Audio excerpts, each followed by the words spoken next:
नम्र हृदय येशू तैसे मजला लाभावे। ख्रिस्ताताई माझ्या प्रिय बंधू भगिनींनो, आज आपण सामान्य काळातील 30वा रविवार साजरा करत आहोत आणि आजची वाचनं आपल्याला नम्र होण्यासाठी बोलावत आहे। आणि जो कोणी गर्विष्ठ होतो देव त्यांच्या प्रार्थना कधीच ऐकत नाही। एक सुंदर अशी कथा आहे। एक सुप्रसिद्ध मूर्तिकार होता आणि तो माणसासारखा हुबेहूब मूर्ती बनवायचा। जेव्हा त्याच्या मरणाची वेळ जवळ आली तेव्हा त्याने देवाला फसवायचं ठरवलं, कारण तो गर्विष्ठ झालेला होता आणि त्यांनी आपल्या घरामध्ये स्वतःसारख्या 12 हुबेहूब मूर्ती बनवल्या। देवाचा दूत जेव्हा त्याचा आत्मा त्याला नेण्यासाठी आला तेव्हा त्याला एका खोलीत 13 जणे सारखे दिसले।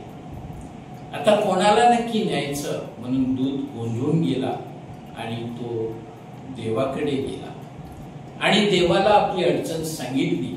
मी त्या मूर्तिकाराचा आत्मा आणण्यासाठी गेलेलो होतो, पण तिथे एकासारखे दिसणारे 13 जण आहेत, तर नक्की मूर्तिकार कसा ओळखावा? देवाने दूताला जवळ बोलावले, कानामध्ये एक मंत्र दिला आणि पाठवले। दूत पुन्हा त्या खोलीत आला, घरात आला आणि त्यांनी सांगितलं, ह्या मूर्ती फार सुंदर आहेत, पण त्याच्यामध्ये एक चूक आहे। आणि जेव्हा दूताने सांगितलं एक चूक आहे, खरा मूर्तिकार बाहेर आला, कारण तो गर्विष्ठ होता। त्यांनी सांगितलं, नक्की काय चूक आहे? देवदूताने सांगितलं, चूक की तू स्वतःला विसरू शकत नाही, माझ्या बरोबरच आहे। होय माझ्या प्रिय बंधू भगिनींनो, गर्वाची घर नेहमी खाली होत असते।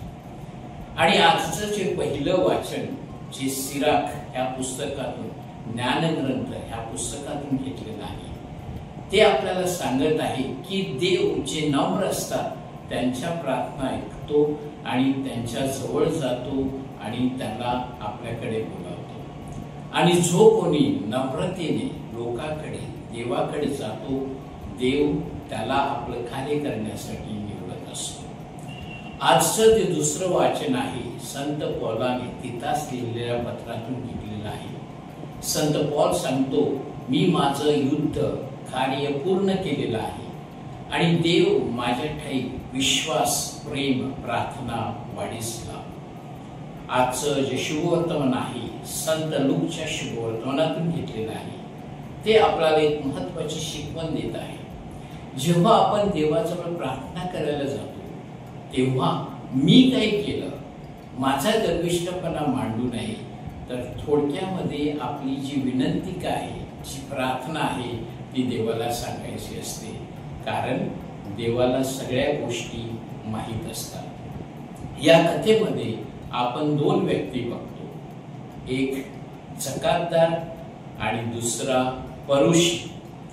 परुषी स्वतःला उंचावतो, स्वतःला श्रेष्ठ करतो, देवा मी ह्या गोष्टी करतो, ह्या गोष्टी पूर्ण केलेल्या आहेत। ह्या उलट जकातदार नम्रपणे प्रार्थना करतो, देवा ह्या पाप्यावर दया कर। आणि येशू म्हणतो, देवाने त्या जकातदाराची प्रार्थना ऐकलेली आहे। आपण दररोज प्रार्थना करतो तेव्हा स्वतःला उंचावू नये, मी काय केलं आहे हे देवाला सांगू नये, तर नम्रपणे देवासमोर आपली विनंती मांडली पाहिजे। आणि जर आपण देवासमोर नम्र राहिलो, आपली विनंती मांडली, तर देव आपल्या विनंत्या मान्य करेल आणि आपला विश्वास मजबूत होईल। आजच्या ह्या रविवारी आपण प्रार्थना करूया की आपण जीवनामध्ये नेहमी नम्र राहावे आणि आपल्या विनंत्या देवासमोर नम्रपणे ठेवाव्या।